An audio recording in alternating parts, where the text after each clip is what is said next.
Welcome, travelers. We're aware that your journey was difficult, but prepare to have your questions answered, for you have been granted an audience with the Masters of Modern. And welcome back to the Masters of Modern podcast. I am back in Los Angeles. Your host, Ben Bateman, here with my trusted co-host, Michael Grothe, sitting on the other side of the table. How you doing, Mike? Hello. Welcome, I'm good. Welcome back from Gen Con. Yeah, Gen Con was awesome. You were there. I was there. We met some fans. Cool. We got to play some battle bosses, show it off a little bit. Yeah, it was cool. Somebody had me sign their Gen Con program, which was as a B-list Masters of Modern host. Look at you. Yeah. Are you B-list? There's only a couple of us. I felt very know. special. I'm sure the guy with the program signed by me is listening. You made me feel really special. Thanks, buddy. That's pretty cool. You do a really, really great job. I would argue you're well more informed than Alex or myself. No, just kidding. But you're really informed. So, no. I would not be about kidding. some things. Gen Con was really fun. It was definitely cool to meet some people. It's always fun to be in a place where tabletop gaming is so celebrated. It's such a like, we live in this world now where tabletop gaming is not the primary form of gaming anymore. And so when you're there, it feels like you're in this like time portal or something that's like taking you to a time when like this is all anyone focuses on. Yeah, there's no video games there. I mean, like there's digital versions of tabletop games. Like you can go and play digital Settlers of Catan, like try it out or whatever. But for the most part, it's like there's no video games there. It's just everybody has like their miniatures and their cards and dice, and it's cool. Yeah, people coming by our booth were checking out like the battle boss sculpts. Like a lot of people were just drawn to us just because the sculpts are very cool looking. Yeah, they're very intricate, and like that's one of the things that you get when you have real life. IRL games stands for in real life. Thanks, man. Wooberg stands for just kidding. We're back. We're here talking Magic. This is the Masters of Modern podcast. We were missing Alex Kessler, co-captain. Thrice co-captain of the ship. He is in Africa currently. Yep. So that's exciting. On a safari. He's on a safari. I'm not mistaken. Yep. Literally. And we are going to be talking today about some really, really, really fun modern stuff. This show obviously is the show where we talk about modern and all things. The last couple of weeks have been pretty like A-level in terms of metagame talk and like Hogak and all these things. Modern at the moment, it's kind of dominated by this post-banning Hogak deck. You can play humans, you can play Dredge, you can play Tron. There's Phoenix. Yeah. Oh, sorry, I was going to say Phoenix when I said humans, but I mean humans is still a real deck. There's a handful, but like there's a couple top tier decks, and there probably will be another banning. I think it seems that way. Yeah, and actually, Mark Rosewater admitted that he felt that Hogak was a mistake on his Tumblr page. Somebody asked him like, "Oh, why are all of Magic's mistakes blue cards? Like, why don't you go out on a limb in other colors?" And he's like, "Well, our most recent mistake is a black-green hybrid card." Everybody was like, "Oh, I know that one." Yeah, I mean, again, we've said this a lot, right? And I think when we talked about the set review, I'd have to go back and listen, but I'm pretty sure that when we talked about Hogak, we were unclear on what the card was going to do. But I think I looked at Alex and was just like, I mean, look, it's a creature, it's big, it has Delve on it. It's probably going to be really good. I don't really know how, but I'll bet you this card's good. Yeah, and Mark Rosewater tends to not weigh in on power level concerns because he knows he's going to like say something that's way off base because that's not the space that he deals in. I think if he says this card we printed was a mistake, it's like everybody in R&D knows it's a mistake, and so they're probably going to do something about it in their next ban window. It seems that way. So that is what's going on in the modern competitive world today. So we are careening towards GP Vegas, Magic Fest Vegas, where we're actually going to be. We're going to be there doing a live show. It's a live trivia show. So some of you guys know the movie Trivia Schmodown is one of the avenues that I compete in a lot, right? It's a movie trivia show. It kind of combines some of that wrestling flair of the WWE stuff. And we are going to be doing a live trivia show kind of inspired. Same show structure, but it's going to be all Magic trivia. So we have a couple teams selected, some members of Wizards, a few cosplayers. It should be really, really fun. Alex and I are going to be the host of that. That's going to be Friday night at 5:00. And because of that, I will not get to play in the main Modern event because that we'll be preparing for it during the middle of the event. I'll be playing in the limited event, the Modern Horizons Sealed, which I think you will also. Mm-hmm. And because of that, we wanted to talk a little bit about some of the fun Modern Horizons cards that right now aren't getting to show up, like cards that we believe maybe there's some opportunity, they're a little unsung, that we think there's maybe a place for long term to do some really, really cool stuff in Modern. Probably post Hogak, but even if you wanted to get really creative and clever, we both went through to pick a few cards that we thought were particularly awesome, and that's what today's show is going to be about. Yeah, and I there is like some stuff that's showing up as just like standard parts of Modern decks, and there may be decks that aren't getting played as much because of Hogak, like Ren and 6, or Hex Drinker in the Jund deck, or Plague Engineer in like every black deck sideboard, Seasoned Pyromancer. A lot of these cards are just like kind of staples of the format now. Obviously, the format is a little wonky because of Hogak, but I think that there's cards that you can obviously see that, like, let's say that they ban Hogak or they ban other cards that make Dredge unplayable. There's like some cards that obviously these are just going to be players in the Modern format, but we're talking about cards that we think are like spicy sleepers that are underexplored even in the pre-Hogak dominance period. Yeah, so that's what today's show is going to be all about. We also want to talk a little about the new Judge program. That's a big piece of news. But before we get into all of today's show, I do want to remind everybody to follow along with what we're doing. You can find me personally at Ben Bateman Media, Twitter and Instagram. You can find the show at the MMCast. Michael, where can the folks find you? I'm at Dudard, Dudardd on Twitter. I'm also a moderator on the Facebook group, so I see what's going on in the Masters of Modern Facebook group and on the Masters of Modern Discord. Yeah, and if you guys happen to be listening to this, watching this on YouTube, be sure to like, subscribe, comment, leave your thoughts below about the episode, and hit that notification button, the little bell, because I've done a couple of these live streams recently. I'm going to do some more coming up pretty soon. I might even do one tonight. This is talking about cool things in Modern. It's an opportunity to kind of interact with you guys on a personal level, so be sure you are subscribed.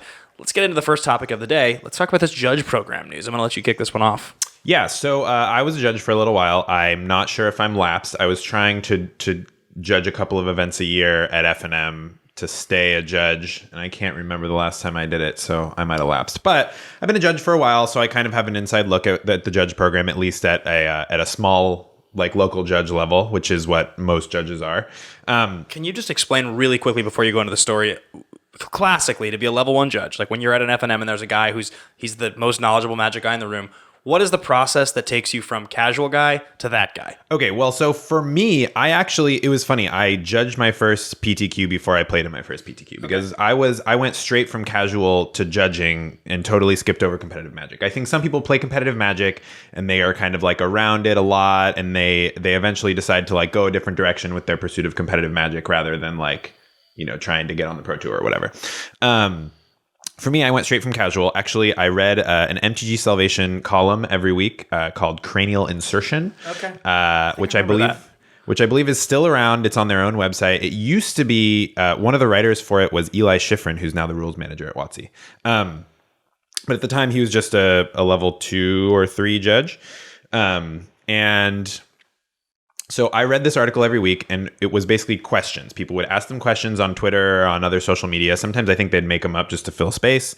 And it was just like unusual rules questions, and they would answer them. But they were always pretty entertaining about their answers. They'd be like making jokes, but they were also very informative. And so what happened was I would read the question, I would answer it in my head, and then I would read the answer, and I would write like 90% of the time at a certain point, and I was like, I could just do this. So I went and found a level 2 at my local store that I was playing at, you know, just like F&M level. And he basically had me come with him to a couple of tournaments and kind of like, he told me what documents I needed to read. At the time, you need to read the JAR, Judging at Regular, which is just kind of like a policy guide for regular rules enforcement tournaments, which is like F&M and stuff. And the MTR, Magic Tournament Rules, which is like tournament protocol. So it's not like the comprehensive rules for the game. It's like a document that's just talking about like how do, you know, Swiss pairings work and how do, you know, stuff like that for like a tournament protocol. And then once I did that stuff and I went to him with a couple of tournaments, he was like, I think you're ready for the test. And he gave me the test, and then I was a judge. Okay, so that's the old version. That's the old system, right? And you would get promos by going to judge conferences, and those promos were always really fancy and cool. Judging a Grand Prix. Yeah, now a Magic Fest. You used to get promos as a kind of a reward for doing that as well. And they're like some of the sweetest promos. Like a lot of the coolest versions of cards, of really good cards that we've ever seen. A lot of them are judge promos. Yeah, there's like a judge promo Wheel of Fortune and judge promo demonic tutor, like all these crazy old There's that cards that are awesome- just like hundreds of dollars now. The like noble hierarch with the old borders. Oh yeah, Dark Confidant with the old border. Yeah, that was really cool. So that's the old program. So there was some big news that happened that everybody's talking about, and there's a kind of a brand new corporation that's getting their skin in the game in the judge program. So you want to talk about that a little bit? Yeah, so it's called Judge Academy. So I guess a background for this is that in the last 5 years or so, there's been some lawsuits because basically judges are more or less volunteers who are, basically being paid by WotC in judge promos, which is not the most legal arrangement. So WotC has been making effort to distance himself from judges. So now judges are contractors who work for a tournament organizer. So if you're Channel Fireball, you have to find judges and pay them, basically. And that's one of the reasons that tournament entry fees is going up, because the quality of judging that people had come to expect was subsidized by those judges were getting paid in promos. And a lot of the judges didn't really mind because they were getting paid a lot in the form of cardboard. But as far as the government is concerned, you cannot pay somebody using cardboard. So,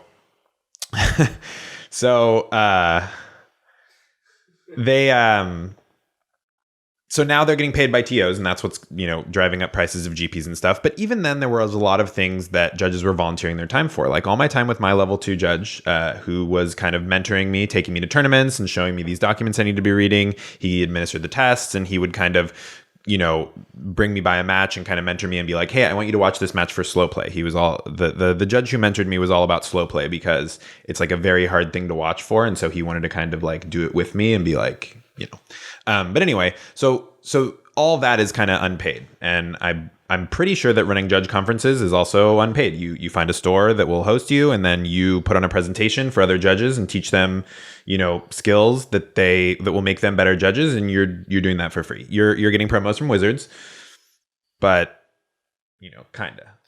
So the new system, just to kind of make sure we kind of get to the heart of the issue, is effectively, and maybe you just said some of this, but it's effectively you're having to pay to be part of a third-party organization that is not Wizards anymore. And the reason is because they do not want to have anything to do with those lawsuits, the idea that they're paying with cardboard. And this guy who's running it is a former tournament organizer that we both knew, we both worked with. Tim Shields owns Cascade Games, who used to run a lot of the West Coast GPs, either on their own or in conjunction with Channel Fireball. Obviously, now Channel Fireball runs them all themselves. And I assume Cascade is just either running other TCGs or helping out with Channel Fireball. I'm not sure. But yeah, I mean, I worked GPs for a while as a vendor, and so I met Tim Shields on a few occasions, and he would go up and do like the big tournament organizer speech at the beginning of GPs and stuff. And so he's like a big figure in the community who's hired thousands, if not tens of thousands, of judges for various events over the last many years. And he now owns this Judges Academy, which is effectively like a new judge program. You pay a subscription fee to be in it. You pay $100 a year for level 1. $200 a year for level 2, $400 a year for level 3 to be a judge. You get promos twice a year for your entry fee. So you are kind of getting a rebate on your entry fee in the form of judge promos. And then you are effectively paying for a certification in the same way that so you pay them, and that covers the cost of your training, and you get some amount of training every year in the form of mentoring and videos and judge conferences and stuff. And I'm hoping now, we don't know a lot about it because it's brand new and they've answered some questions, but I think that in order to really get a feel for what they're trying to do, we have to see it in action. But I have hope that it means that a lot of these unpaid things that judges were doing, mentoring other judges, running these judge conferences and things, there's now money in the system, right? Like every judge in North America, Europe, and Japan to start out is where they're operating. But at some point, every judge in the world will be paying into this system. And hopefully they can put that money to some use and, pay judges to do all this unpaid work that they had been doing, as well as everybody's getting promos that also are obviously worth a lot of money. Yeah, I think, and so again, just to sort of wrap the topic up, because that is effectively what you just said is what's going on. Now, the responses have been the vocal minority talks a lot about, okay, you're doing a job, it's non-paid. Now you're having to pay for your non-paid job. That's not cool. People don't like that. And that is a fair opinion to have. I completely get it. The thing is, there's not a good alternative to this. The only alternative to this is Wizards of the Coast just dumping a whole bunch of money into the judge program, doing it themselves. That doesn't seem realistic. I mean, considering Magic already is like so short of cash relative to the crazy number of people that love it and play it competitively compared to other esports, and they don't seem to be willing to dump a bunch of money into it to fix that. I can't imagine they would dump a bunch of money into a program that currently has been run for a long time the way it's been run, and judges seemingly have been fine doing that. Right. I think that somebody now there's going to be an entire organization that they are looking to pay their employees and keep the lights on. And in order to do that, they need to run a tight ship and do a good job, right? And if they don't do a good job, then they're going to go out of business because people aren't going to want to be judges. Already, there's a lot of backlash for having to pay a monthly fee or a yearly fee. And if people drop out of the judge program, they don't make any money. And it's not going to be sustainable for them. Now, Wizards can subsidize a crappy judge program just based on Magic's profits. But this new company doesn't have Magic's profits to lean on. They have to actually do a good job in order to stay open. And I think there's some value to that. Now, they got a lot of questions about why they weren't just like a labor union. One of the things that they talked about that I really liked was some of the training that they're going to do, particularly for L1s, is training in like customer service, how to negotiate for compensation from TOs, because you are an independent contractor that's just getting a certification. Once you have the judge certification, you can now show that off to get jobs the same way you would with like a CPR certification or like a programming certification. Yeah. You're certified for it's proper. They're giving you proper training. Right. So some of the training they're going to do. So I talked about what my training was. There was no conflict resolution, no how to negotiate with tournament organizers for compensation, no customer service, which is an important part of being a judge because you're representing Magic as a whole. And I felt like that's all valuable training that they're now going to be providing to judges, using the funds, obviously, that you're paying into. And so people were asking, well, it sounds like you guys with the teaching people how to negotiate with TOs, it sounds a little bit like you're a labor union. Why aren't you just like a labor union or a nonprofit or something?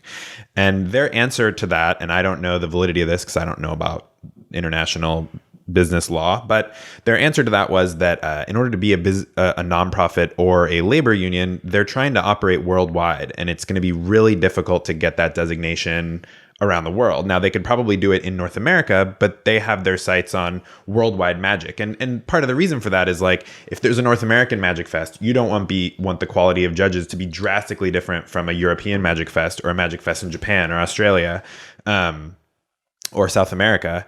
But the labor laws are different in all of those places. So in order to be kind of have a consistency throughout all of global Magic judging, maybe it doesn't work to be a labor union or a nonprofit organization because you're not going to be able to operate everywhere. I think this is what they said. Now, obviously, that might not be true. I don't know, but I think this is a step in a direction. Is the point, and yes. We're going to see how it goes. Magic is in a pretty major state of flux. Paper Magic specifically is in a pretty major state of flux, and there's enough of a demand for it. People love it that we're going to see where it ends up. But there's a lot of new things that have been happening that will continue to happen over the course of the next year or two. And I think it's our jobs as content creators and pieces of the community to inform people and stay positive, because I love this game and I love where it's going. And I do think Paper Magic does have a future. So this is an important piece of it. And yeah, I mean, I think that this is unlikely to be worse than what we had before. Now, it feels bad because now there is a corporation that might just be looking to profit off of the labor of judges, and they don't really care about the judge program as a whole. Knowing the people that are involved, a lot of high-level judges have already basically signed on to this program to help run it, and having brief interactions with Tim Shields, I don't think that that's the case. But when it's like you have to pay an annual fee for something you were previously doing for free, it could feel kind of bad. But I do think that there's a lot of potential here for some improvements to the judge program. So I'm hopeful. All right, guys, that's going to wrap up our most important piece of news for the week. I do want to remind everybody here really quickly, just because this is something I'm really excited about, that at the end of the month, August 29th, I'm going to be in New York at the New York Comedy Club live with Action Live. We're calling it a night to remember with Team Action. Andrew Guy and myself, who host Action Movie Anatomy, and the Action guys with me, we're going to be doing an episode of AMA. We're going to be doing a bunch of stupid celebrity impressions as part of one of our other segments we used to call Cage versus Cruz. And then I think I'm even going to be playing a live song at because I've been playing music again at New York Comedy Club. So get your tickets now. If you are patrons, patreon.com/teamaction, we actually are sending a discount code. So go check that out. Get your tickets. If you're a New York local and you just want to come hang out, it's a super, super awesome club in the East Village, and it will be my very first live show with Action, so I can't wait for that, so go check that out. All right, we're going to get into today's episode, which is actually going to be a whole conversation about sleeper hits in Modern from Modern Horizons, ones that we think are really cool and underplayed and have a future. We've each picked a few. I'm going to toss to Michael on his first pick.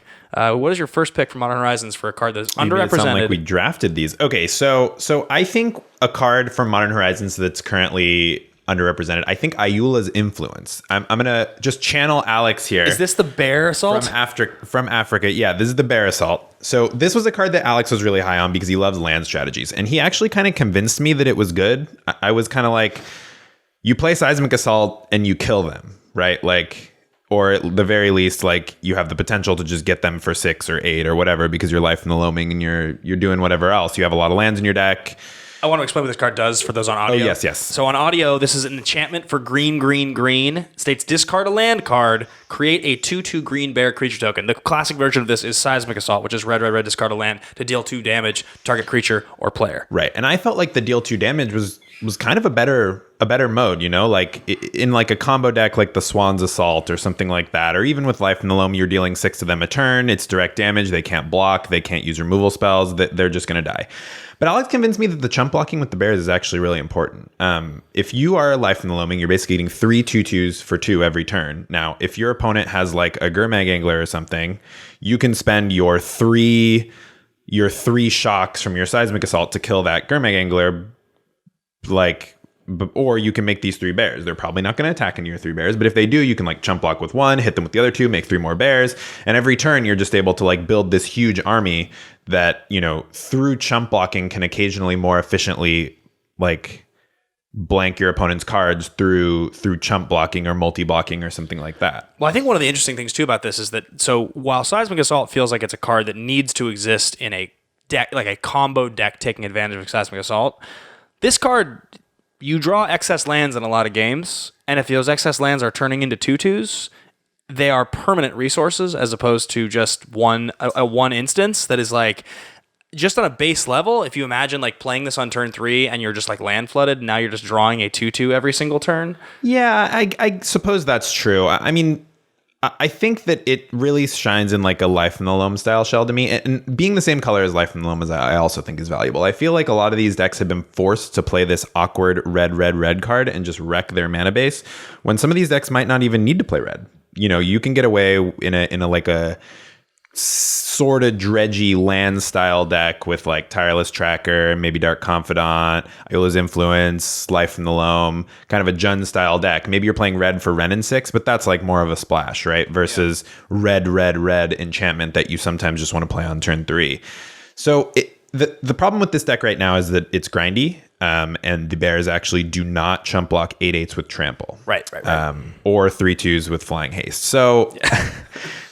or 7/8s that return them all to your hand. Although I guess you can discard it instant speed and block a thing in the ice, which could be relevant post Hogak ban, right? So I think that like Life in the Loam plus Ayula's Influence is a very efficient, like grindy strategy. You can discard it instant speed for 0 mana, and you're basically just 2 mana every turn to make 3 2/2s. And I think that's going to grind out almost any deck in the format, you know, like. Obviously, you have to be in a metagame where grinding is important, but I think that that's a really powerful, like, it's a really powerful way to grind. And if you have other ways to draw cards, like a Tireless Tracker or something else, now you're like drawing extra cards and making tons of bears to block. And yeah, I don't know. I think the card has a lot of potential. It just the format is too fast. Interesting. All right, so that is card number 1, Ayula's Influence. I think it's a sweet card. I think it has been underrepresented, and I think there is definitely something cool to be done there. Yeah. My first card is going to be, I'm excited about this one, Force of Rage. And it's a very specific idea that I have here that might just be really bad, but I had this idea this morning. Is this an idea from the creator of the Pact of the Titan deck that... Yes, it is. Oh, Pact of the Titan. What can I say? You know, Ben has an affinity for red spells that make creatures for free-ish. So Force of Rage he likes any creature he could get for free. Is the red force that has been widely lauded as the worst force by a mile, I think. I don't think there's any question. I agree with that. And this is red 1 instant. If it's not your turn, you may exile a red card from your hand rather than pay the spell's mana cost. Create 2 3/1 red elemental creature tokens with trample and haste. Sacrifice those tokens at the beginning of your next upkeep. So the card is basically you get to make 2 3/1 red elementals that block. That's for free anyway. And if you just play this card for its rate, you're just making 2 3/1s for 3. That's what it is. Which honestly, from a burn perspective, is not great. It's not the worst to just frontside cast this card. Like, people probably will win games just frontside casting this card. It'll happen. 3 mana for 6 damage. It's like a classic ball lightning rate, right? Right, totally. Like, people are playing ball lightning right now in Modern. There's like a deck that's playing it. But That's true. But I think that has a lot to do with Unearth and Thunderkin Awakener being in the format. Well, fair. It's totally fair. Ball lightning has its combos. Let's wait for Ben to reveal his please. Force of Rage combos. You're right. I'll withhold judgment. There's a card called Pandemonium, originally from Exodus, I believe. Right? Correct. Okay. 1 red, 3 Probably. colorless enchantment. Whenever a creature enters the battlefield, its controller may have Pandemonium deal damage equal to that creature's power to target creature or player. It's either the creature or it's Pandemonium. I think Pandemonium deals the damage. But either way, this is like one of the first printings of a card like this. It got reprinted as a time-shifted card from Time Spiral, I believe. It is. I know it's in... Old Ben going back to the time shifted sheet. It is, right? It is. Yeah, it's time shifted. Yeah, I knew this was in Modern. And it's a weird card, especially in a format where people are going to be like routinely getting like 6 power out of their graveyard and just like doming yeah, you so imagine hard. like a Hogak deck, just like cast Stitcher Supplier, cast Hogak from my graveyard, get back 2 Vengevines, you're dead. So my thought with this card was like, all right, that's totally fine. And like, you don't want to play this card and then just go super long. Like, you'll lose the game if you do that, right? But they did print 2 more versions of cards similar to this. One was called Warstorm Surge. It sucks. It costs 6. I wouldn't play that. But they did print Perforos, which is 1 red, 3 colorless. It's the god. And Perforos will never be active in this deck. But he states that whenever a creature enters the battlefield under your control, he deals 2 damage to each opponent. And so my thought on this was, all right, you already have the super, super good base of Carrion Feeder plus Gravecrawler. Like, that's just already a pretty good thing you can do in Modern. You start your deck there. You're playing Greater Gargadon because that card is sweet. Yep, you're always playing Greater Gargadon. And it goes alongside the shell we're talking about because, you know, obviously machine gunning to get him into play is really good. Now, imagine that you play Pandemonium, don't die on your next turn, you get to untap. It's a decent chance you just win the game with a Gravecrawler Carrion Feeder setup already. Like, you're probably going to like 8 them your next turn. You can sack all your permanents to Gargadon to 9 them. Yeah, like, Plus you get an attack. you get to go crazy sacking everything, and then you just sack your entire board and probably 9 them. Like, there's a good number of games you will just win the game on turn 5 here. It's less good with Perforos, but still pretty good because the Gravecrawler engine is exactly the same. Obviously, Gargadon is less good there, but he is a 9/7 that attacks with haste. Now, finally, where does Force of Rage fit in? All the bad cards you're playing that make the top end of this deck work are these big, clunky 4-mana enchantments that it's fine if you cast 2 of them, but you don't really need to. Well, Perforos is legendary, but... Yeah, he's legendary, and you definitely don't want extra copies of Greater Gargadon. Yeah. So you have tons of red cards that you do not mind exiling to your Force of Rage. And not only that, you can cast your Pandemonium on turn 4, and then on their turn, cast it for free to be able to deal 6 damage, right? So, like, if you need to clean the board up, if you're dying... And it's not just 6 damage, it's 3 damage and then 3 damage, so you can, like, pick off 2 creatures, even. Which, if you have a Gargadon suspended, now you have 2 permanents you get to sacrifice to your Gargadon. So... The whole idea with this deck is that this should be a turn 4, turn 5 deck, right? Like, that's probably how this deck works. The cards that I haven't figured out where, like, the control, like, direct damage, and or are you playing, like, all of your, like, dragon fodder, hordling outburst type of effects that are going to get you 2 and 3, like, maybe. I'm not totally sure about that. They're good with Gargadon. They're good with Carrion Feeder. They can keep you alive while you do this. Because, like, if your life total gets low and then you tap out on turn 4 for Pandemonium, you might die. So it's nice to have, like, some chumpers. You just throw a goblin in front of their Tarmogoyf or whatever. I mean, assuming people are playing Tarmogoyf post-banning. Yeah. Do you just play Simian Spirit Guide in this deck to try to just be a turn faster because it's another red card you don't care about that you can exile? I feel like you need a few pieces in play for any of your cards to do anything. Like, if you play Perforos, but then you don't have any creatures or any Force of Rage, it doesn't do anything. If you play Greater Gargadon, but then, like, you don't draw enough token producers, it's just going to sit there in exile and not do much. If you play a Pandemonium, but you don't have a good follow-up the next turn, like, you just play Hordling Outburst the next turn and deal 3. Like, I think that you need a critical mass of cards that are all working together. I think you don't really want a card that doesn't do anything. Spirit Guide, right. So then the question here becomes, you get card advantage out of your Gravecaller Carrion Feeder Engine in the way that it works with the rest of the deck, but how do you fill your hand back up? Like, because I think you get pretty low on cards in this deck, it feels like. You're playing You're playing these big enchantments that don't really do much. Your Perforos can't really attack. What's his other ability? He has to cost... He can pay 3 to give your team +1/+0 until end of turn. Oh, really? Yeah. Oh, well then so you're a tokens deck. That seems fine. Yeah, I mean, like... That's a backup plan, probably. That seems like a perfectly reasonable backup plan. Like, Dragon Fodder makes you 2. Does Whirling Outburst make you 3 1/1s for 3? Yeah. And there's probably another Dragon Fodder card, I'm thinking. I mean, this seems like There's a bajillion Dragon Fodder cards. There's Mog War Marshal, there's Dragon Fodder, there's Krenko's Command. There was one in Modern Horizons. No, it was a Goblin Instigator from M19. Yep. This seems like a deck made for Sexy Pyromancer. Like, if you want a red way to get cards back in your hand, Seasoned Pyromancer is the man. And Seasoned Pyromancer also can make tokens, which You could also play Strong idea, yeah. you could also play Rixmati Reveler. Yeah, I like that card. I'm a fan of that card. Yeah, I mean, it's fine on 2 to like discard an extra copy of some card, like discard an extra copy of Pandemonium or Perforos or Gargadon or whatever, and then draw a card. But then later in the game, like when you're totally empty-handed, you can just play it for 4. Yeah, yeah, that's a strong. Turning play. on Spectacle is super easy because you just like hit them with Perforos, or you go wide with tokens, swing with 5 goblins, they block 3 of them, you get through, you draw. Yeah, so that's my first card, Force of Rage. I think this deck seems like pretty fun to make. I don't know how good it is, and if you guys want lists, I know some of you guys are probably going to want lists. We don't really have lists. These are most like theoretical discussions, but we are happy to probably make them if you like want to engage in some greater conversation. Maybe it's on the Reddit through Patreon or something like that. You can tweet at us and get ideas. So, Michael, what do you got next? All right, so my next one is... Oh, I don't get a card? Okay. Marshall, you could get a card. You got one? Yeah, I'll just throw out, I think, Altar of Dementia, because... Nobody's played that. What? So hear me out. This in Modern. Hear me out. Altar of Dementia was like a critical part of the Bridgevine deck, of the Bridge Hogak deck. But then the moment that Bridge got banned, Altar of Dementia went out of the deck. And aside from this deck, Altar of Dementia hasn't been showing up in anything, which I think is sadly mistaken given how ridiculously powerful that card is.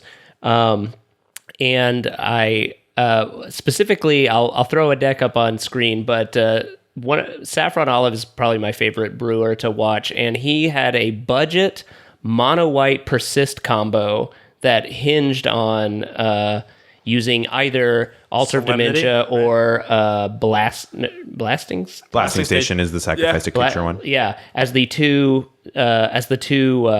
win conditions when you then feed a persist creature that's constantly coming back and losing its counter thanks to either Anafenza or Solemnity. And yeah, I mean, Altar Dementia has just been wrecking in other formats, and just the fact that like it showed up really only in one Modern deck, then that version of that deck got banned, and so Altar Dementia hasn't been showing up in anything. But Altar Dementia will show back up again because that card is just so powerful. Ridiculous. Yeah, I agree. Okay, so I have a question. Oh, because it's a win condition. I answered my own question. Yeah, so it's a sacrifice outlet that if you go infinite can be a win condition, and it's colorless. So I do think it does make an interesting role player in decks like that, where like you don't have access to Viserys here because you're mono white. You don't have access to like... Or Carrion Feeder. I mean, Black's got all the best free sack outlets, so this, for one more mana than Black plays, you get a free infinite sack outlet, which can both fuel you if you're playing a graveyard deck, or kill your opponent if you're doing it infinitely. Does Altar cost 2 or 3? 2. It's so funny that Horizons, they're like, yeah, we only have Viserys here. Let's make sure we print another 1-mana sack outlet in Black and a 2-mana colorless one that works in any deck. That'll make Modern more fair. I think that's a really good thing we can do. Yeah, I mean, like, people have used them for evil, but I think cheap sacrifice outlets make for like some interesting aristocrats type strategies. Some of my favorite stuff. So that's Marshall's first card. Move on to your second card. What do you got? All right, my second card is Yawgmoth, Thran Physician. So Yawgmoth, Thran Physician has a ton of text, and it's a yeah. Okay. I can read it for you right now. He costs 2 black. He's a 2/4 with protection from humans. He has sacrifice a creature and pay 1 life to put a -1/-1 counter on up to 1 target creature. You draw a card. And then he has black, discard a card, proliferate. Right. This card is intentionally confusing. I like looking at this card. What are you supposed to do with So this? there's so much text. Now the gist is that you can sacrifice a creature for 0 mana to draw a card. Now there's some conditions. You need to pay 1 life, so you can't easily go infinite with it because like paying a life. Like, even if you're going with Kitchen Finks, you, like, pay 1 and lose 1 and draw a card, but you need counters for the -1/-1 counters. And then, like, if you're, you know, somehow... Geralf's Messenger. If you're Geralf's Messengering, you're paying a life each time. So you can't actually go infinite, although you're dealing them way more damage than you're gaining. But I think that it makes an interesting mid-range card. And one of the things that inspired me... So, like, I always thought during, like, the set review and when we were, like, first looking at the set being previewed, I felt like this has to be a card that has enough words on it, just, like, as a value card, right? Like, it just generates a lot of value. You can sacrifice any of your creatures at instant speed for 0 mana to draw a card. And in a game where you have extra mana, you can be, like, proliferating to shrink your opponent's board. And it's just, like, it's another card that is just really hard to grind it out. You know, I've long been a fan of cards with a lot of text. I've always felt you put a lot of abilities on a card, it's got to be good. Right. I mean, like, there are a lot of situations where you can use this card to your advantage. Like if you're in, for example, like a Jund Mirror or something, if they can't kill this, which it's a 2/4, so it doesn't die to Lightning Bolt, and you have to have Revolt to kill it with Fatal Push because it's a 4-drop. Like, you're just like shrinking their board and drawing extra cards and blanking their removal spells on your other creatures because you're sacrificing them. Can he sacrifice himself or is it another creature? It's another. Okay, so he can't blank or and he can't target himself because he has protection from humans and he's right. So he can't target himself with the -1/-1. So that's what I was thinking is like I feel like this would be a card that would get played in like a birthing pod deck, or like even if Malira combo in any form with no pod was like really a major player in Modern, I feel like this would be an easy one of that you can cord for, and it just is going to like grind your opponent out. It's also a sack outlet for your Kitchen Finks. So that's like an existing deck it could go in, but like the interaction with Geralf's Messenger is also great because you can put the -1/-1 counter on Messenger to get rid of its Undying. So Geralf's Messenger is a 3/2 for black, that when it enters the battlefield, it enters tapped, and it's a zombie. And when it enters the battlefield, target opponent loses 2 life, and then it has Undying. You don't gain 2 life? No, they just lose 2. Okay, gotcha. So with Yawgmoth, you can like sacrifice a Geralf's Messenger and then sacrifice another creature, hopefully a Geralf's Messenger, to put a -1/-1 counter on your Messenger to reset it. So then you sacrifice it again, it undies, and you can like kind of, you know, deal a ton of damage using your Messenger or draw a bunch of cards because you're able to like use up your other creatures to like keep resetting the Messenger. And this is after you've collected company end of turn for double Messenger the previous turn. Of course. Well, I mean, like a master. A slightly less magical Christmas land, but again, making a call out to Saffron Olive, he created a deck that is based around Yawgmoth and Hapatra, and his Undying creatures of choice were Young Wolf and Strangleroot Geist. Since they're both cheap, plus Hapatra plus Yawgmoth is really insane too, because you put the -1/-1 counter, which makes a snake, which so you can always have a creature to sacrifice. Gotcha. right. So I think that there's like a lot of different shells that you can build if you build around Yawgmoth like that. I think he fits into creature toolbox decks. And one of the things is I saw Andrea Mengucci was playing him in Legacy, like a Legacy Nick Fit. It was a little bit lower to the ground than sometimes you see in Nick Fit, where you're playing like Sun Titan and like Birthing Pod and like crazy big stuff based on the ramp from the Legacy Nick Fit deck. But it was just kind of like a little bit lower to the ground, mid-rangier deck, and he was playing a bunch of Yawgmoths just like as a value creature that just like how is a Legacy deck... How is most Legacy decks going to be able to like beat that much card draw and like killing all your Delvers and stuff, you know? It's really good. I mean, he also in Modern he does have pro-humans, which is an added just like incidental bonus. That's just every once in a while you're going to just drop him and they're going to be like, really? That's right. Yeah. Huh. All right. Well. Yeah. I mean, I think he's good enough against removal, and you like can get immediate value even if you tap out for him because the sacking is free. The proliferate is like something that's going to be relevant in a long game where you have extra mana. He does so much. And I think there's a few dedicated builds because you could also build him with Geralf's Messenger in either like as the top of your like zombies shell with Undead Augur and like Gravecrawler and that guy that you were talking about, Carrion Feeder. and other just like a basic zombie deck, be it mono black or green black or something like that. You can play. He also plays pretty well if you're playing Messenger in like a mono black devotion shell. With Gray Merchant of Asphodel, because you're paying life every time you sacrifice a creature. And so Gray Merchant comes in, draws a ton of cards. It's also a zombie, so you could be like mono black zombie devotion, or you could just be like mono black devotion with Phyrexian Obliterator. I mean, I just feel like Yawgmoth's synergy with like Gravecrawler and Geralf's Messenger. It's powerful. No, I totally agree. There's so many different directions you could go with this card. There's also just a 2-drop vanilla zombie that has Undying. Too. It was like a 2-drop 1/1 that has Undying. Oh, Butcher Ghoul. Yeah, Butcher Ghoul. Also known as Old Wolf when it came out, because it was a 2-mana version of Young Wolf. I mean, this is I mean, this card also is almost $20 still, and no one's playing it in Modern. I know it's legendary, but there is I think there's Commander appeal to it. But like when there's Commander appeal to a 4-mana card, I feel like you might want to look at it in Modern depending on what it does, because like Commander is looking for big effects, and there are decks in Modern that are looking for just like big effects that will win the game, assuming you can get there. Yeah, he fits like in the Kalidas spot in terms of curve. And right, he fits in the Kalidas spot to me, in the fact that he does so much immediately. Like Kalidas is basically a 5-drop. Is one of the problems with Kalidas is that like he's Grave Hate in your main deck, which is always nice, but like you have to play him and Fatal Push, or else he just gets like killed. Yawgmoth, you just tap out from on turn 4. If your opponent has a removal spell, you can just cash in your like random token or whatever creature you have lying around your Noble Hierarch, or I mean, it depends on what kind of shell you're playing him in, but you can immediately start sacrificing creatures to get value. So I just think that he does a lot, and it's underexplored. I hope someone explores it. My second card is going to be which one I want to use next? I will use Ephemerate as my next card. This is a card that if you played a little bit of Modern Horizons Limited, you probably recognize the power of, and I think most of us probably missed it when we were looking at the set. It's a unique effect. This probably, of all the cards we're going to talk about today, is actually the one that I'm the most surprised hasn't shown up in like a major way yet. So Ephemerate is 1 white. Exile a target creature and then return it to the battlefield. Is it immediately? Yeah, exile target creature and return you control. And return to the battlefield immediately. And it has Rebound. And Rebound states that when you cast the spell, you may exile it at the beginning of the next upkeep. If you exiled it, I think it's cast it from exile and then put it into your graveyard. So you basically get 2 instances of the spell. If you play it at end of turn, you'll get it again during upkeep.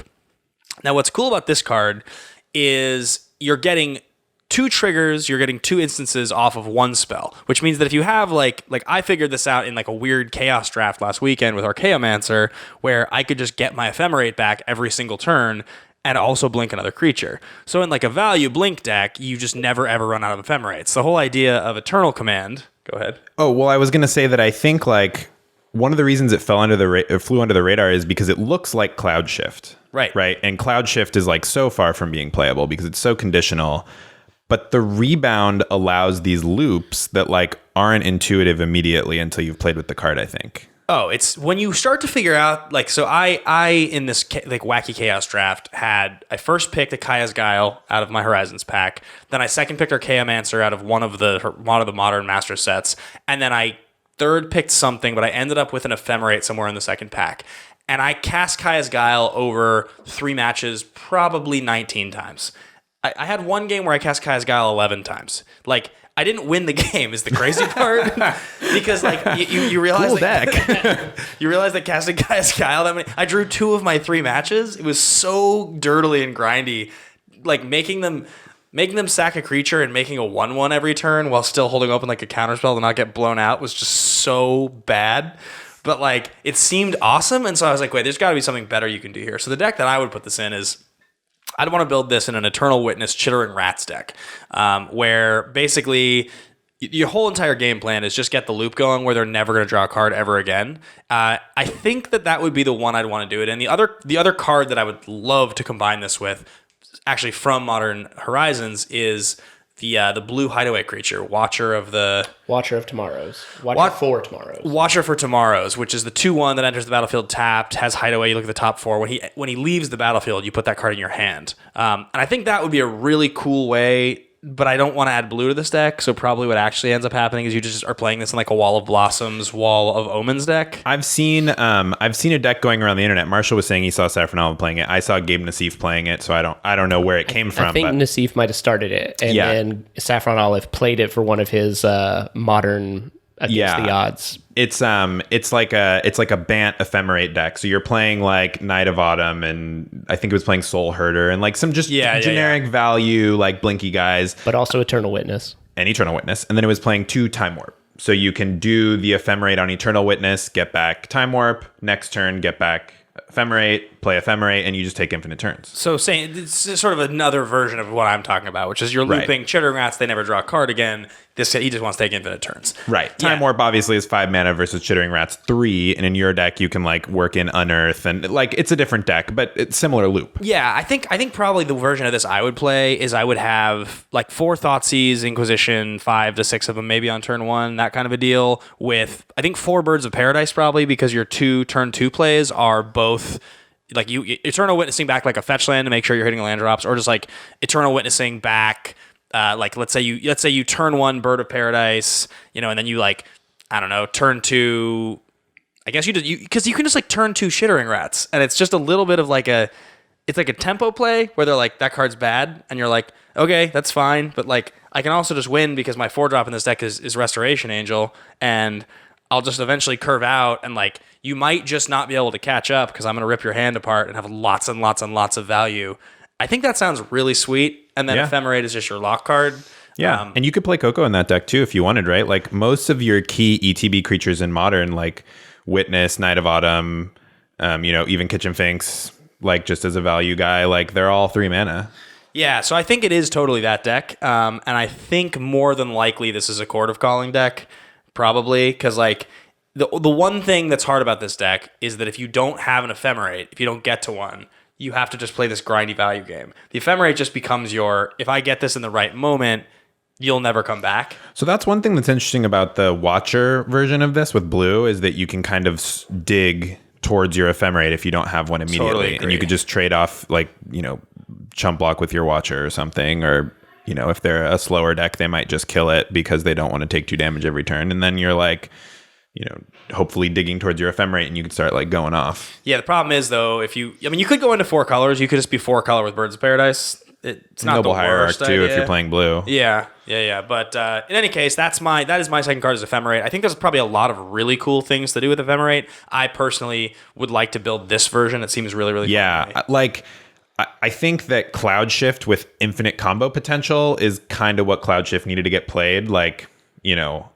1 mana to rebuy your best ETB is not quite good enough, but once you're rebuying 2 ETBs and maybe there's an infinite combo in your deck, it's only 1 mana. Like 1 mana is the right price for an effect like that, for sure. And plus also the effect itself can be played as a counter spell too to removal spells. And then that's like how much then it's Ancestral Recall. If they point a Terminate at a value creature and you Ephemerate it, then you're going to get the creature coming back into play, triggering its ETB. You're going to counter the Terminate, and the next turn you're going to... So, I mean... Yeah. It's very rare you get 3 for 1 1 mana. Yeah. Yeah.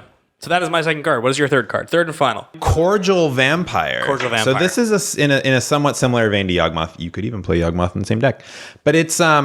They've given us all these aristocrats tools like Carrion Feeder and, like Marshall was saying, Altered Dementia. So I feel like... Cordial Vampire is a black 1/1. Whenever a creature you control dies, put a +1/+1 counter on each of your vampires. Whenever any creature dies. Whenever any creature dies. My mistake. Whenever he or another creature dies. And it's when he dies, so you get value if they fatal push. He's a 1/1 vampire for black. Yeah, so basically, like, to make tribal decks work in Modern, it's tough because just like antheming your team, I feel like is not often good enough. Like you have to be doing something like Humans where you're super disruptive. You have to be doing something like Merfolk where like your entire team is huge and unblockable. You have to be doing something like Spirits where you're super disruptive.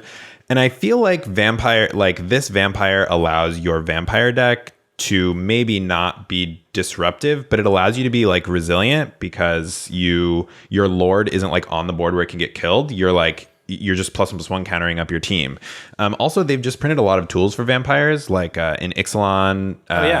And you do get a little bit of resilience with like Legion's Landing makes a 1/1 vampire. Am I right? yeah, you get resilience from like Legion's Landing and Dusk Legion Zealot, the guy that like enters the battlefield, you lose 1 life, draw Draw one a card. And you also, I mean, you do have a new really good lord in vampires. They made a 2-mana 2/2. Like you have Mistbinder, Yeah. except the vampire. Yeah, and you have the new Sorin allows you to put -3 the turn you play him to put a vampire from your hand into play. So now you can like get away with playing some of the more expensive vampires, and because you can use the new Sorin, who's only 3 mana, which is the right price for a planeswalker in Modern, to put in like Vampire Nocturnus or Champion of Dusk. Which Champion of Dusk is a 5-mana vampire from Ixalan that when it enters the battlefield, you lose X life and draw X cards. So that gives you resilience because you're like drawing cards and generating value. And so if your opponent is just pointing removal spells at all your creatures, you win, right? I mean, obviously, no Modern deck is just pointing removal spells at all your creatures. They're also doing other stuff. But There's also the idea, though, that like on the turn 1 or turn 2, let's say you play like a creature.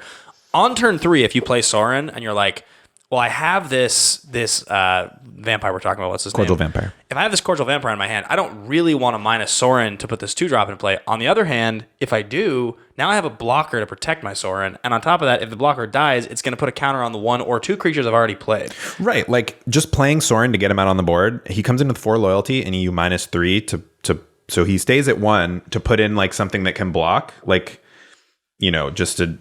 You'd obviously rather get a big expensive vampire, but if what you need is a blocker and you have a 2-drop in hand, fine. Right. Sorin Especially- also, you can sacrifice a creature to deal 3 to target creature and gain 3. So you sacrifice a vampire, so that triggers your vampire twice because you're sacrificing your own vampire and you're killing their creature. And the fact that the Lord's effect is not tied to the card means that like if they kill your Cordial Vampire, you're like, great, I get another trigger. Whatever. We've seen how powerful that effect is with Thalia's Lieutenant in humans, where like it's not Mare of Avabrook. It's like this is something that is just going to be pretty good when you play it, and then it continues to be really good. But if it's gone, there's a lot of effects that stuck Right, around. and Cordial Vampire makes you do a little bit more work than Thalia's Lieutenant, which is I think the reason why it's not like immediately made a vampire deck happen. Yeah. Like, but with like Viscera Seer and Sorin and maybe Carrion Feeder and maybe this deck needs another sack outlet in the form of Blasting Station or Altar of Dementia or something. You can now sacrifice your vampires to just be like make a huge team. You can play Bloodghast in this deck because Bloodghast is a vampire. But yeah, you don't get Gravecrawler, but you get Bloodghast, who's a vampire, so you can be sacrificing your Bloodghast, put counters on all your other vampires. You've got like Vampire Lacerator from Zendikar. They just printed Knight of the Ebon Legion, which is the great one-drop for the great deck. 1-drop vampire that has like real legs in the late game too. Yeah, sweet. like the cards that they printed in M19 made vampires viable in Standard to the point where like in the MPL division series that they did this weekend, there were like 6 vampire decks, 1 Scapeshift and 1 something else. So like vampire has real legs in Standard because of these cards that they printed, and I think that Cordial Vampire plus the Zendikar vampires means that this Standard deck that exists can maybe start making its way in the direction of Modern. I think it's totally fair, and it might even be something that Alex or myself will start working on trying to stream in Arena, because that's something we're starting to do. So that's a real thing. Not like in the past when I've talked about streaming Modern, because I don't understand how to play Moto. I have played a lot of Arena, and I'm like actually working on that actively. So we're planning on doing that. I'm really excited about it. My last card is a card that we've talked about on the show a lot, and I have one very specific purpose that I think is cool for it, and it's that guy right there. Wait, no, he's not on the wall. That guy right there, Kess. Wow, I had an Alex card, and now you have an Alex card? Descendant Mage. It's like he's here. No, it's Dissident Mage. Have to keep the mispronunciation count rolling. Consistent. So the idea with this card, right, is like you play Kess, and in general, this is a value card. We've seen it in Grixis as like a 2 of getting to recast a Kolagon's command off this card or hitting a second Cryptic command. Awesome. Really, really good. But ultimately, it just becomes is this the right value, and can I negotiate the board state correctly to get 2 or 3 extra spells out of this card? And if so, I'll probably win the game, right? But in general, if you play this card on turn 4 in Modern, it will die, and you probably won't get to untap with it because that's probably what's going to happen. So I started thinking, if I get to untap with this card, what is the best thing that I can possibly do? And the best thing I can possibly do is not ever let my opponent take a turn again. So I was thinking in the turns deck, as opposed to having to just constantly try to draw more of these cards, why not just play Kess? He doubles as your win condition and also the thing that allows you to continue casting your spells. You play a Time Warp deck. He's blue, so you can play Force of Negation as a 4 of in your main deck because every single card in your deck is blue. So now you cast this guy on turn 4, knowing that you're going to untap with a Time Warp in hand, and very likely get to protect him with Force of Negation if you let them untap and try to kill him. You might just be able to do that and then win the game. Because right, like, and even if you don't have Time Warp on the turn you play Kess, if you get to untap with Kess with like any of the turns cards, just like double Boomerang, like, is basically a time walk at that point, you know, like getting to like double Boomerang every turn or getting to like Time Warp. Yeah, I mean, yeah, it seems really sweet. I'm surprised that this isn't something someone's tried already, just because I think it's because that deck usually functions as blue-white, I believe. Blue Splash is white, right? Yeah, there was a guy who put up a ton of results with Blue Splash Black, though. Yeah, and you see Cass and you're like, oh, Grixis, I don't want to play this card, but like, who cares? He's a blue card. Yeah, I mean, I think the one main problem is that it turns on your opponent's removal, whereas before you were playing no creatures, and so like if your opponent has removal, it's just rotting in their hand, and that is a benefit. Whereas if you play this as the only creature in your deck, your opponent's just gonna like have the removal because like what else are they using it for? Yeah, I think my idea with this would just be I probably play similar to the other deck I mentioned, probably like 6 hand disruption spells. Those are your 1-drops. So how many extra? You're like a little cards? bit more of a mid-rangey deck than an actual turns deck. You want to hit your land drops, right? You're probably playing 25 lands, I'm guessing, because you need to make sure you're hitting your land drop every turn. And you basically just need to be able to cast this guy on turn 4, and then on turn 5 cast Time Warp. How many Time Warp effects are there in Modern that you can be playing for 5 mana? I know there's Time Warp itself. There's the Awaken one that costs 6, I'm pretty sure. There's a bunch of 6 ones. Savor the Moment costs 3, but you don't untap, which seems bad. Well, maybe, actually. You could play Temporal Mastery, but it costs 2 on the front end and then 7 from your graveyard. It exiles when you cast it. You're right. Yeah, a lot of them exile. Part the Waterveil exiles too. But Walk the Aeons doesn't exile. That's the 6-drop one. Yeah. Time Warp is the best, but that's why like a lot of times these decks will play, the turns decks will play like Exhaustion or Boomerang, which are like soft take an extra turn cards. But with Kess being able to cast them twice, like maybe it's enough. I mean, maybe Exhaustion is target player skips their untap step for 3, and Boomerang is return a permanent, including a land, to its owner's hand. So if you can untap with Kess, immediately Boomerang from your hand, Boomerang from your graveyard to like bounce their creature, bounce their land, they're going to have to they're spending their next turn probably replaying their land and replaying their creature. Plus Boomerang, if you're playing these hand disruption spells, Boomerang allows you to like Boomerang your creature, thought seize it, and then Boomerang a land, and now it's like... Yeah, the whole idea of the deck is you just have to make sure that you're getting Kess into play. Like you have to hope your first few turns of the game you've been able to like sculpt your hand, sculpt their hand to get you to this point. But I think because I guess the question you have to ask yourself here is what is better or worse about this than playing the Panoptic Mirror version of the deck, where you're just putting Time Warp on Panoptic Mirror and trying to win, and because that's like a thing in bigger formats people have tried doing. Sure, it's banned in Commander for that reason. Panoptic Mirror is Yeah, so in Highlander, like we've done it, and I think the answer is that is obviously a bigger like actual lock, but this is your win condition on its own, which means and it does a lot in games where you don't have a Time Warp. Yeah, like you can just play Kess when you have 5 mana and just thought seize immediately or fatal push immediately. Like it feels like you're playing kind of a Grixis mid-range shell with like a taking turns win condition, as opposed to like all in taking turns. Right? Yeah. I mean, because you're playing more interaction. Whereas the Taking Turns deck doesn't... Like, Boomerang is the only interaction that they're playing most of the time. They're just trying to, like, go off. Feels like probably you're playing 12 extra turns cards, I'm guessing. That seems correct. It probably means you're playing 5... Because if you can't play Part the Waterwell, you can play Walk the Eons, you can play Time Warp, and you probably have to find one more that you can play. Yeah. Which probably there's one more. Right? There's got to be. That doesn't exile itself? Yeah. I feel like there is. I keep thinking of all the ones that are not modern legal, right? There's like temporal extortion. Yeah. Temporal manipulation. Whatever. Anyway. I'm playing too much Highlander. Yeah, exactly. Those are my cards, guys. Those are going to be our 3 each. Marshall's honorable mention early on. Thank you guys so much for listening and watching to the episode this week. What do you got, Marshall? Oh, I was just going to say my other cards were Yawgmoth, which we pontificated on at length, and then the other one was Soul Herder, which we touched on a bit with the Ephemerate. So Soul Harder is sweet. Be sure to follow along with what we're doing, guys. Get your tickets for New York if you want to see that. Come see us in Vegas. Alex and I are doing this trivia show. It is going to be on Friday at 5 o'clock in the main I'll be hall. there hanging. It's going to be super duper fun. Come hang out in Vegas and be sure to follow along with all the stuff we're doing. Last couple shout outs. Check out the Command Zone. Jimmy Long and Josh Lee Kwai do incredible content there. They also have a show called Game Nights and another show called Extra Turns. I believe it's called Extra Turns. Right? It's called Extra Turns. I've watched the show before. We just said Taking Turns, so now I'm getting mixed up. I'm pretty sure it's called Extra Turns, and they're awesome. They are the sister show to this. They do great stuff, so go check their stuff out. And especially this week, because this week they're debuting all the Commander 2019 deck lists and talking about all the spoilers. So if you're a Commander fan, now is the week to tune into Command Zone. Yeah, and last but not least, guys, patreon.com/theMMcast is the best way to support what we're doing. It's how we continue doing this content for you every single week and are able to have a producer that we pay here to do the show, because Marshall's the best.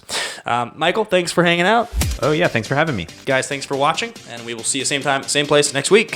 Thank you for your attention. See you later, alligator. This has been a production of Time Traveler Media, sending podcasts into the future.